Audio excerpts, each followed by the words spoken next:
Hello everyone, जय हिंद सभी को। और हमने अभी तक फंडामेंटल राइट्स पे थे हम। अच्छा, ये पॉलिटी आपको काम कहाँ कहाँ आएगी जो हम क्लासेस ले रहे हैं।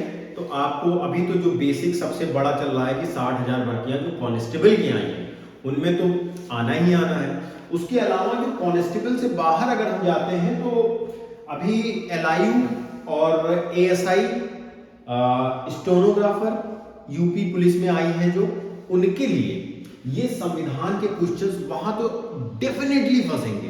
कांस्टेबल में क्योंकि 3 4 क्वेश्चन आने वहां वहां भी इंपॉर्टेंट है, पर उनके लिए ज्यादा इंपॉर्टेंट है क्योंकि उनका पैटर्न ऐसा है जिसमें संविधान एक एक इंप्लीमेंटेड सब्जेक्ट है। ठीक है सर। और आपके यूपी पुलिस ऑपरेटर वाली जो भर्तियां हैं उसमें भी संविधान आएगा। ठीक है सर।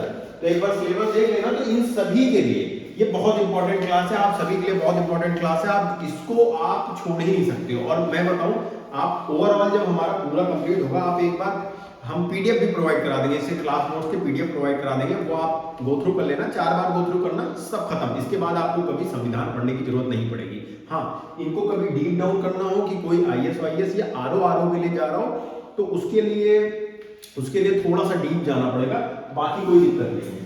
तो अभी हम चालू करते हैं। हमने एक बेसिक जो चीजें हमें फंडामेंटल राइट्स के अंदर जो राइट्स मिलते हैं, अब उन राइट्स के अंदर डिफरेंट डिफरेंट आर्टिकल लिखे गए हैं, तो वो आर्टिकल क्या कहते हैं वहां पे आते हैं।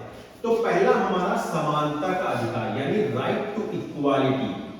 भैया, राइट टू इक्वालिटी, बराबरी का अधिकार। आर्टिकल 14 से 18 हमें ये कहता है कि बराबरी का अधिकार देता है। तो भैया अब इसके अंदर 14 से 18 करता है, लेकिन ये जो 12 13 है, 12 13 भी आपके फंडामेंटल राइट्स के अंदर ही आते हैं। तो इनमें कुछ नहीं है। 12 हमारा सिंपली कहता है डेफिनेशन ऑफ स्टेट। ये स्टेट की डेफिनेशन देता है कि स्टेट क्या है। स्टेट कुछ भी हो सकता है जहां पे आपके इंप्लॉइज काम कर रहे हो, क्लोज टू 100 इंप्लॉइज काम कर रहे हो, उसका एक सेट ऑफ रूल हो, उस रूल के अकॉर्डिंग वहां काम होता हो, that is known as state. So जैसे आपका बिजली विभाग हो गया, आपका पुलिस विभाग हो गया, उसको भी स्टेट कहेंगे। अच्छा, स्टेट को स्टेट क्या, ये बहुत बड़ा क्वेश्चन होगा ना। स्टेट को, राज्य को भी स्टेट कैसे? भैया राज्य भी स्टेट है। क्यों? क्योंकि स्टेट के अंदर एक सेट ऑफ रूल्स हैं। हमारे सीएम हैं, योगी जी हैं, गवर्नर हैं, सेट ऑफ रूल्स हैं। एक हमने आचार संहिता, एक हमने संहिता लगाई है, मतलब संविधान है हमारा सबसे बड़ा। उसके बाद हमारा आईपीसी है, सीआरपीसी है। इन सब के अकॉर्डिंग एक प्रदेश चल रहा है, तो वो एक स्टेट हुआ। Always set definition of state. इसमें डेफिनेशन दिया है, बाकायदा लिखा गया है स्टेट क्या है। जिसके एक सेट ऑफ रूल्स हैं वो स्टेट कहलाएगा। काम खत्म। 13 पे आते हैं। 13 कहता है अल्पीकरण या असंगत। मतलब अगर संविधान बनने से पहले और संविधान का करेंट और संविधान का बनने के फ्यूचर, इन दोनों में अगर कोई अल्पीकरण है, चेंजेस है, तो करंट वाला लागू होगा। अगर कुछ कुसंगतियां हैं पास्ट में, उनको हटा के हमने संविधान को लाए। और अगर फ्यूचर में जाके हमारा जो करंट संविधान है वो कुछ आप कह लो कि वो पुराने जमाने का लगेगा, कि उस समय की चीजें हमें लगेगा कि ये ज्यादा इंपॉर्टेंट चीजें हैं, तो वो चीजें हम ला सकते हैं। Although amendments are not allowed in the fundamental rights, they are absolute rights. Some of the amendments can be done, जैसे रिजर्वेशन है, ये सब आप बेसिक नेचर, फंडामेंटल राइट्स का बेसिक नेचर अमेंड नहीं कर सकते। बाकी आप चीजें कर सकते हैं, जैसे राइट टू प्रॉपर्टी था, उसे हमने हटाया थ्रू अमेंडमेंट, लेकिन बेसिक नेचर प्रॉपर्टी होने का है अभी भी अंडर लीगल राइट्स। ठीक है सर। तो हम वो चीजें नहीं कर सकते। अच्छा हाँ, अगर इमरजेंसी लगती है, अच्छा ये एब्सोल्यूट क्यों कहलाते हैं? ये क्वेश्चन आरओ में आया था, उसके लिए है कि why fundamental rights are absolute. वो एब्सोल्यूट इसलिए है क्योंकि अगर इमरजेंसी आती है तो इमरजेंसी में भी ये राइट्स आपके ऊपर रहेंगे। ये फंडामेंटल राइट्स आपको तब भी रहेंगे। हाँ, इसके अंदर कुछ चीजें रोकी जाएंगी, जैसे आर्टिकल 21 है, इट्स ऑलवेज देयर। जीने का अधिकार कोई नहीं छीन सकता, चाहे इमरजेंसी लगी हो चाहे जो लगी हो। ठीक है भैया। 19 के कुछ, हाँ आपको एक्सप्रेस, जैसे धारा 144 लग जाती है तो 19 रुक जाता है, 19 रुक जाएगा। बहुत सारे ऐसे अधिकार हैं जो आपके रुक जाएंगे, लेकिन कहीं कहीं कोई ऐसे एब्सोल्यूट राइट्स हैं जो कभी नहीं हटेंगे, लाइक राइट टू लिव। ठीक है सर, ये हो गया। तो 13 बस कुछ नहीं कहता, 13 बस ये कहता है अगर कोई पास्ट की चीजें हैं उसके हिसाब से हमने करंट में चीजें बनाई, लेकिन फ्यूचर में जाके हो सकता है चीजें चेंज हो, तो उसके अकॉर्डिंग हम अमेंडमेंट्स कर लेंगे। वी हैव द प्रावधान ऑफ अमेंडमेंट्स। ठीक है सर, काम खत्म। अब हम चालू करते हैं right to equality, that is from 14 to 18। Right to equality 14 कहता है इक्वल बिफोर लॉ। ये एविडेसी का कॉन्सेप्ट है, ये हमने ब्रिटिश राज से लिया है। एविडेसी का कॉन्सेप्ट ये कहता है कि लॉ की नजर में सब बराबर, तो सब बराबर तो सब बराबर नहीं, लेकिन यहां पे भी एक छोटू सा एक्सेप्शन है। राष्ट्रपति और गवर्नर को हम कोर्ट में नहीं बुला सकते हैं। अगर मान लीजिए कोई केस हो रखा है और वो किसी भी गलत काम में पकड़े जाते हैं या उन पे दंड संहिता चल रही है, देखिए सिविल केसेस चल सकते हैं राष्ट्रपति पे भी, गवर्नर पे भी, लेकिन कोई भी क्रिमिनल केस उन पे नहीं चल सकता है उस समय के लिए, जब तक वो उस पोस्ट है। तो ये उस पोस्ट, राष्ट्रपति और गवर्नर की पोस्ट की गरिमा है कि हमें उनके ऊपर केस नहीं चलाना है। तो everyone is equal before law except president जो आज की डेट में द्रौपदी मुर्मू है, एंड गवर्नर। अच्छा, इसका एक जीता जागता हमारे पास एग्जांपल भी है। कैसे? कल्याण सिंह को आप लोग सब लोग जानते हैं, अब वो नहीं रहे। तो कल्याण सिंह जब राजस्थान के गवर्नर थे तभी राम मंदिर वाला वो कार सेवकों वाला केस चल रहा था। तो उनको सजा उस समय, मतलब उनको सजा क्या, उनके खिलाफ वो केस प्रोसीडिंग्स रोकी गई क्योंकि वो उस समय गवर्नर थे, तो उनके खिलाफ आप केस नहीं चला सकते, समझे? तो क्रिमिनल प्रोसीडिंग चल रही थी, तो वो चीज आप समझ लो वहां पे। अब आ जाते हैं आर्टिकल 15। आर्टिकल 15 ये कहता है सरकार और पब्लिक, जाति धर्म वंश के आधार पे कोई डिस्क्रिमिनेशन नहीं होगा। आप किसी भी जात, किसी भी धर्म, किसी भी रेस में पैदा हो, आपके साथ कोई डिस्क्रिमिनेशन नहीं, सरकार की नजर में सब बराबर। ठीक है। अब लेकिन positive discrimination are allowed. Positive discrimination क्या होता है? पॉजिटिव डिस्क्रिमिनेशन वो होता है जो समाज के लिए सही है।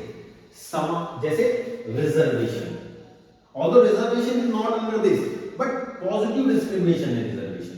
पॉजिटिव डिस्क्रिमिनेशन है आर्मी में छोटे बच्चों को नहीं लिया जाता है। ठीक है, आर्मी में कहीं किसी पोस्ट पे girls are not allowed. These are the positive reservation and you can not claim that position. तो इसलिए positive discriminations are there, but सरकार कहती है मेरी नजर में सब बराबर, आप किसी भी धर्म, किसी भी जात, किसी भी वर्ण के हो। अब आ जाते हैं आर्टिकल 16। आर्टिकल 16 कहता है इक्वालिटी ऑफ अपॉर्चुनिटी, मतलब अगर सरकारी सेवाओं में, सरकार में कोई भी तरह की अपॉर्चुनिटी निकलती है, किसी भी तरह की नौकरी निकलती है, तो आप सबको बराबर अधिकार मिलेगा। लाइक आप कैसे, जैसे कांस्टेबल में निकली, अब आप 60,000 के लिए आप बराबर उसके जो है जितने लोग भरेंगे फॉर्म, आप 35 लाख फॉर्म आ रहे ना, तो 35 लाख लोग फॉर्म भर रहे हैं, तो 35 लाख लोग एलिजिबल होंगे उस नौकरी को पाने के लिए। 60,000 पोस्टें, अब ये नहीं सबको नौकरी दे दी जाएगी, अकॉर्डिंग टू द एग्जाम जो पास होगा उसको मिल जाएगा। अब इसमें भी पॉजिटिव डिस्क्रिमिनेशन आर अलाउडेड, मतलब पॉजिटिव डिस्क्रिमिनेशन मतलब रिजर्वेशन। अब इसमें एक चीज है कि रिजर्वेशन 50% से ज्यादा नहीं होना चाहिए, तो उस हिसाब से तो ईडब्ल्यूएस का जब से 10% का रिजर्वेशन आ गया तो रिजर्वेशन पहुंच गया 60%, लेकिन उस पर केस चल रहा है अंडर सुप्रीम कोर्ट। ठीक है, वो चल रहे, तो जब फैसला आएगा तब आएगा। We are not going in that part. ठीक है सर। अब आ जाते हैं आर्टिकल 17। आर्टिकल 17 हमारा कहता है रिमूवल ऑफ अनटचेबिलिटी, हमको अनटचेबिलिटी हटानी है। यही वो है जब इस पे बहुत सारे कानून बने, इसके खिलाफ बहुत सारे कानून बने। 1989 में भी बना कि अगर आप SC/ST के ऊपर आप कुछ वो करते हैं तो डायरेक्ट पनिशेबल ऑफेंस है, no bell.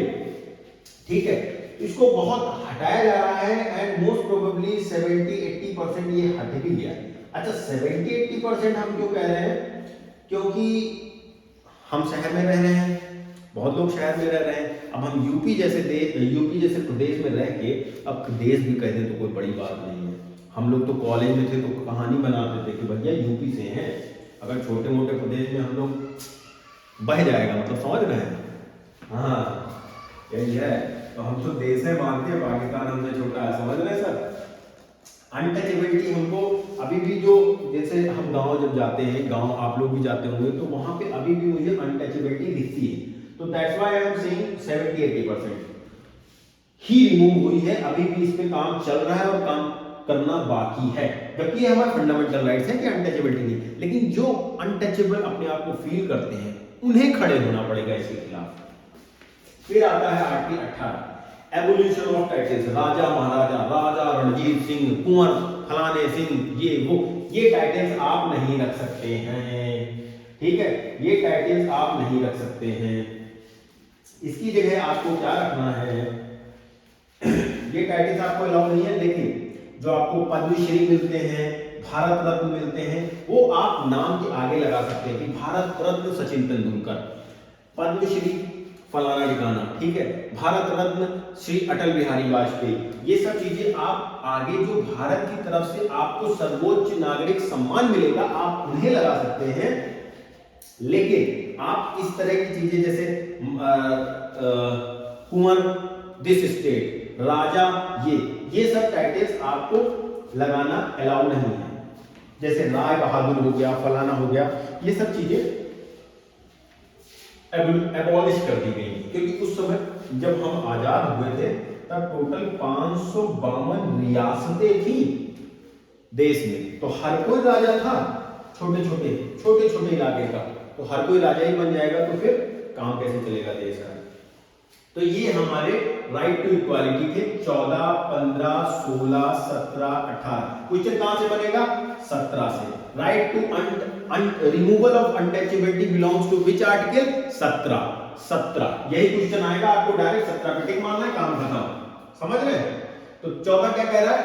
Equality before law, equal before law. हर आदमी देश का लॉ के सामने बराबर है। जस्ट प्रेसिडेंट एंड गवर्नर को हम एज अ रिस्पेक्ट उनके खिलाफ क्रिमिनल प्रोसीडिंग्स नहीं कर सकते। 15, सरकार के सामने पब्लिक, सारी पब्लिक एक बराबर है। आप किसी भी किसी भी स्थान, जगह, जाति, सेक्स, कहीं कुछ भी हो, आप सरकार के लिए बराबर माने जाते हैं। 16 कहता है इक्वालिटी ऑफ अपॉर्चुनिटीज, आपकी अपॉर्चुनिटी जो भी सरकारी सेवाओं में अपॉर्चुनिटी निकलेगी वो बराबर होगा, लेकिन positive discrimination not allowed it. That's why reservation is there and reservation can not increase from 50%, more than 50%। But अभी ईडब्ल्यूएस का केस चल रहा है, that is under supreme court. 17, untouchability, removal of untouchability, it is the part of fundamental rights. उसके बाद आ जाते हैं 18 पे, एबोलिशन ऑफ टाइटल्स। आप महाराजा, धीराज, राजा, राज बहादुर, इस तरह के टाइटल आप एबॉलिश करेंगे। लेकिन अगर किसी को सर्वोच्च नागरिक सम्मान मिलता है तो अपने नाम के आगे वो चीजें लगा सकता है, लाइक भारत रत्न, पद्मश्री, पद्म भूषण, ये सब चीजें लग सकती हैं। अब आते हैं राइट टू फ्रीडम, स्वतंत्रता का अधिकार। This is the backbone of constitution of fundamental rights, backbone. Article 19 यही सबसे बड़ा आर्टिकल है और इसी पे सबसे ज्यादा हीटेड डिबेट चलती है, ठीक है सर। तो आर्टिकल 19 का आर्टिकल 19 में 7 पार्ट है, 7 में से 1 चला गया है, अभी 6 है। तो इसको मैं बहुत अच्छे से समझाऊं। आर्टिकल नॉर्मल क्या कहता है? Article 19 right to expression, freedom of expression, आपको बोलने का अधिकार। जब आपको बोलने का अधिकार मिलता है तो एक्सप्रेशन के अंदर बहुत सारी चीजें आती है, लेकिन उस एक्सप्रेशन से आप किसी और का, जैसे आपके राइट्स हैं वैसे सामने वाले के भी राइट्स हैं, आप किसी और को इतना गया गुजरा कि हमें तो एक्सप्रेशन है, हम गाली देंगे, हाँ अमित शाह को पेल देंगे, मोदी जी को पेल देंगे, किसी को यार एक्सप्रेशन के साथ साथ सामने वाले के भी राइट्स आपको देखने होंगे, ठीक है। तो वो देख के आपको काम होगा। अब देखो, इसको याद करने का सबसे सही सीक्वेंस है, पहले आपको बोलने का अधिकार दिया गया आर्टिकल 19 में। जब आप बोलेंगे तो 4-5 लोग खड़े हो जाएंगे, यानी एक सभा बन गई, तो सभा बनाने का आपको अधिकार मिल जाता है। जब आपका सभा बन जाएगा, जब सभा हो जाएगी तो वहां पे कुछ लोग कहेंगे ऐसा करते हैं, एसोसिएशन बना लेते हैं। एसोसिएशन का मतलब संगठन बना लेते हैं, तो आप संगठन बनाने का अधिकार मिल जाता है। जब संगठन बनाने का अधिकार मिल जाता है तो इधर उधर अपनी जो आपकी आइडियोलॉजी है उसे फैलाने का अधिकार मिलता है। उसको आप फैलाएंगे ना, आपने एक association like BJP is the association, after that it has like उसके बाद उसने अपनी आइडियोलॉजी पूरे इंडिया में फैलाई, ठीक है। तो एक आपने एसोसिएशन बनाया, फिर आप उसको फैलाने के लिए इधर उधर जाओगे तो आपको मूवेबिलिटी की अधिकार मिल जाता है, मतलब संचरण करने का अधिकार मिल जाता है। जब आप घूमेंगे इधर उधर तो कहीं ना कहीं रुकेंगे तो निवास करने का भी अधिकार दे दिया जाता है। जब आप कहीं रुकेंगे तो सोचेंगे कि परमानेंट खरीद लें क्या ये घर, जब ये सोचोगे तो आपको प्रॉपर्टी का अधिकार मिल जाता है। लेकिन सरकार बहुत चालाक थी, उसने देखा भाई इस तरह से तो सब लोग बहुत अमीर हो जाएंगे, तो राइट टू प्रॉपर्टी हमने हटा दिया, इसे right to property is now right to property, काम खत्म। उसके बाद आ जाता है प्रोफेशन, आप कोई भी प्रोफेशन कहीं भी चुन सकते हैं।